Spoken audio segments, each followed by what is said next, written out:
bass, so we're going to go on a little tangent with this bass.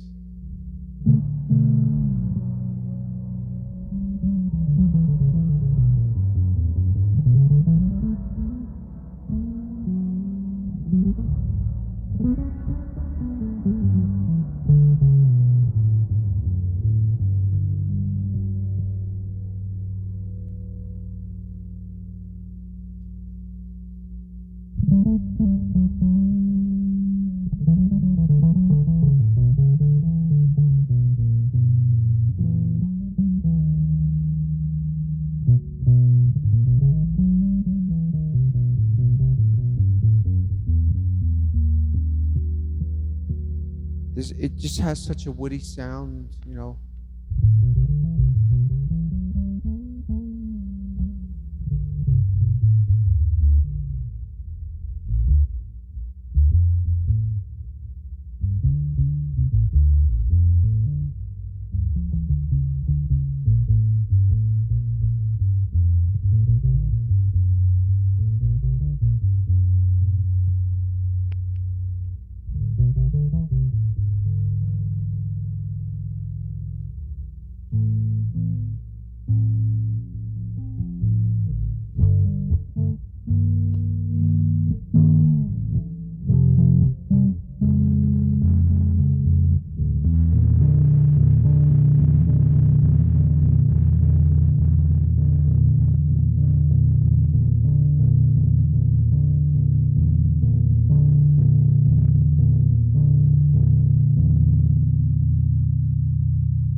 It's so funny, the compressor,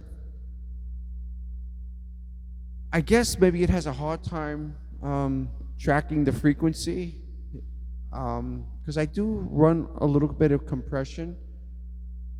It's just, it really stays like in a yellow. It doesn't really like peak out in any reds.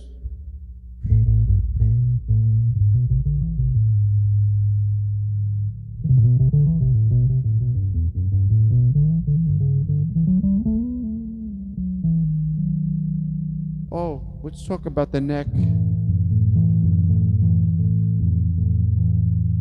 The typical 50s baseball bat. But man, it is so comfortable. I like a chunky neck. I like my necks chunky. You know, when I had the SG based on the olive drab one, I made him put a thicker fingerboard on it to actually almost compare to the thickness of this neck, because this is actually a chunky neck with a, well, not that thin of a fingerboard on it, but it's not a thick fingerboard, but it's not thin either. It's, I mean, it's the this is the real deal, by the way. This is the Honduran mahogany. Look at this. Zoom in on it. I'll bring it up closer later. And it's the Brazilian rosewood fingerboard.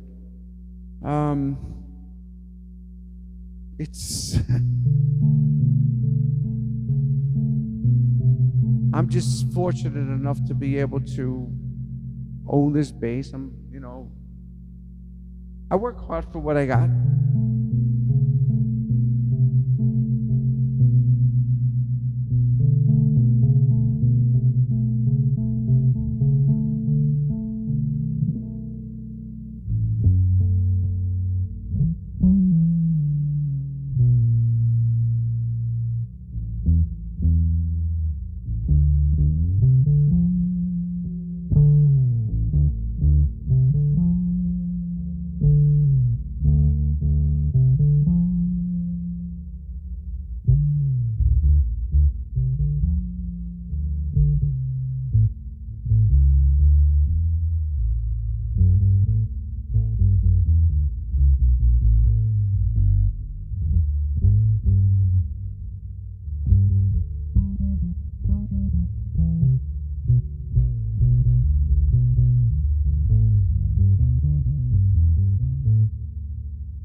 I'm sorry if I'm not talking. I'm like this in my kind of practicing thing. I like to bring these into my world, and so you can kind of see like what goes on in my little realm. Um, yeah, sometimes I get on a little bit of a kick. I mean, this bass over here, I just happened to walk in the room and looked at it, and I'm thinking, I'll take that one out tonight. I'll play with this one. And like I said, I could really EQ this thing out, pre-EQ it before it hits everything else. But I don't want to do that. I want you guys to feel what this bass, feels like. And I know you're not hearing what I hear. It's impossible. I don't have that kind of sophistication with recording equipment. Just for ha-has, let me tell you how my system works. Check this out. It's so cool. I plug into my board, okay, and I'll hit my compressor, okay. You need the compressor, not so much to level out your chops, but you just need it to kind of just keep things in perspective. It's so light. I have it on. It's so light. It's really light. Goes through its whole thing. Now, I split out, and then one part of the signal. So there's two parts to the signal. One drives 12112, which is set more for like the deep side of a Marshall. The other one drives the other 2112, which will be the left side, which is set more for the high side of the Marshall. It goes through its whole 9 yards. I plug straight in to the preamps from where I plug into over here. I plug into, and it splits off into the two. I use the JHS splitter boxes. They're really cool.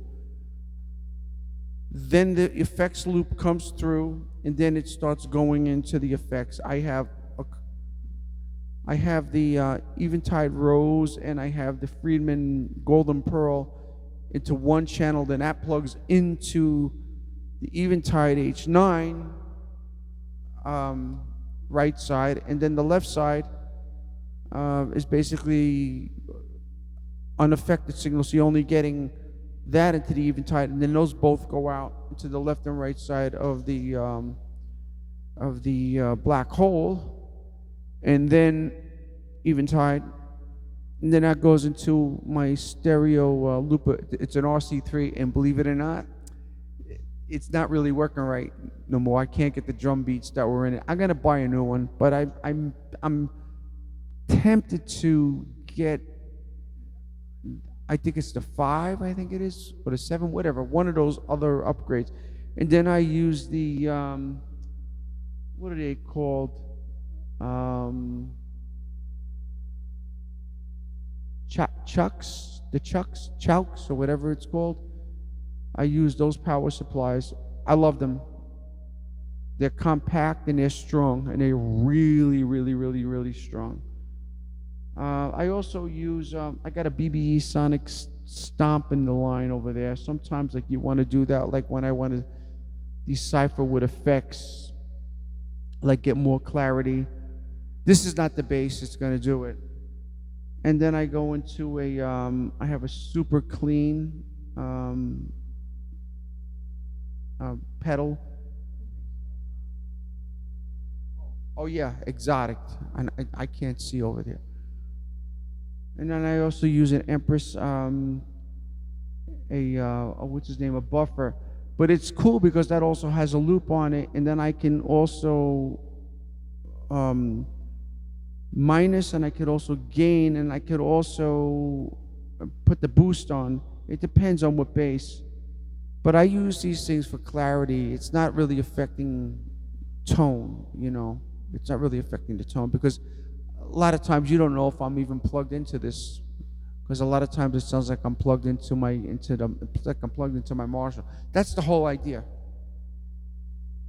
I'm I'm sorry, but I tried, but I could never get it to the hi-fi sound. You know, I was like kind of a little bit forced into that wagon, but I'm not gonna go there.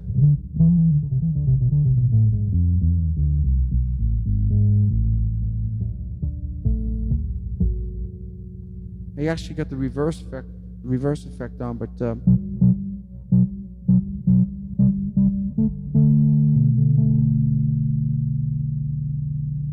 here's a dual reverb.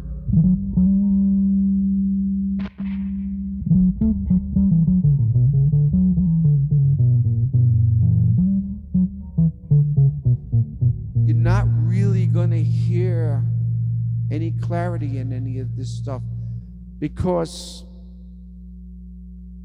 the gain of the pickup, the more harder to pick up, the more upper you lose. Of course, it's just the way it goes. My best sounds are on the single coil pickups. So talking about single coil pickups, I changed the bridge pickup on the SG, the olive bass. I finally got in my Seric B90 60 a single coil pickup. You got to hear that thing. That's going to be for another day.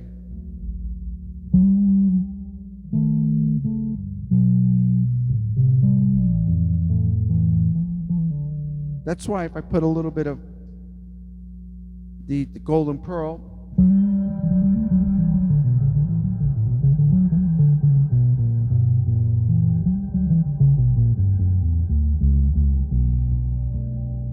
now I'll put the dual.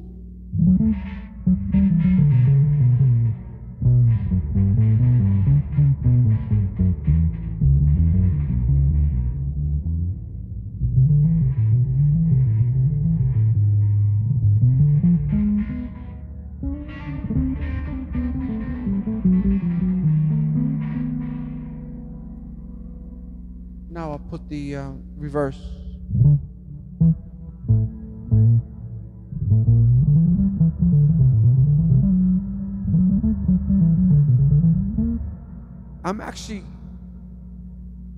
Everything comes out in stereo, but once again, because that golden pearl kind of acts like a little bit of an EQ, so it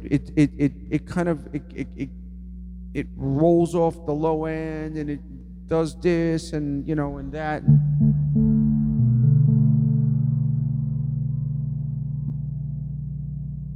It's corridor.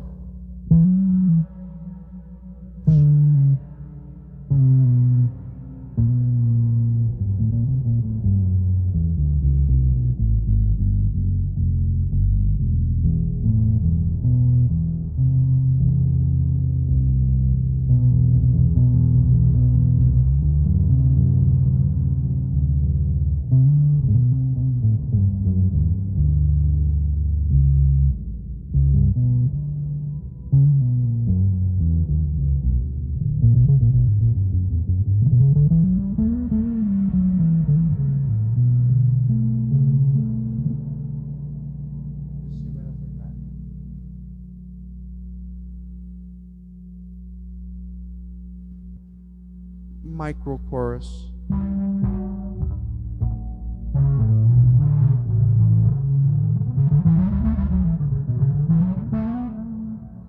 Without the golden pearl.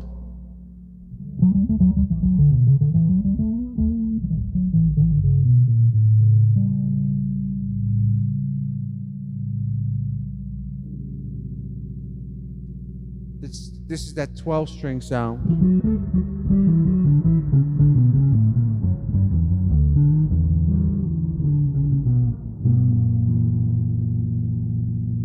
There's a lot of residue, as they say. I don't know if they artifacts or whatever the heck they call it in the digital world, but because truthfully, me for effects, I really love the single coil pickups. I love the mini humbuckers, if anything, which it's in my Gibson basses. But like I told you, the single coil pickups that are putting out 11K, 12, 13, 14K. That's a whole different world, as opposed to the world of 31, 32K. You know, so I bring on these subjects and these topics just to now and hear the noise. Listen to the noise. That's because of all this gain that this pickup has. You know, it just, it can wreak havoc, especially on the lights. Before, when I was up by the I'll show you when I close the video out. Like, if I get close up, you'll probably hear, you know, because when I did the other video before, I actually had the volume roll down before I went by the phone. Oh, so anyway, we were talking. Anyway, all of that comes out into an interface, and then from the interface it goes into my cell phone, and that's how I record these videos.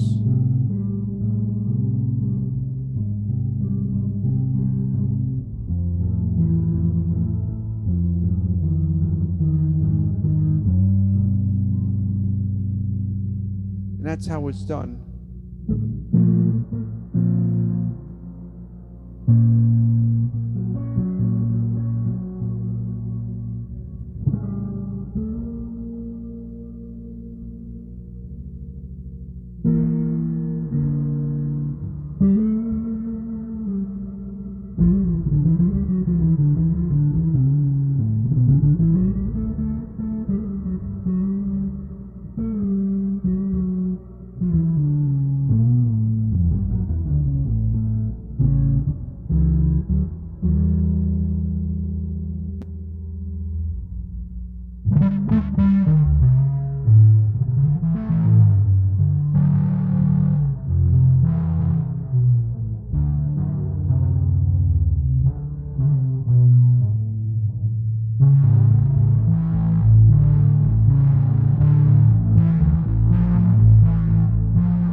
Pretty good for an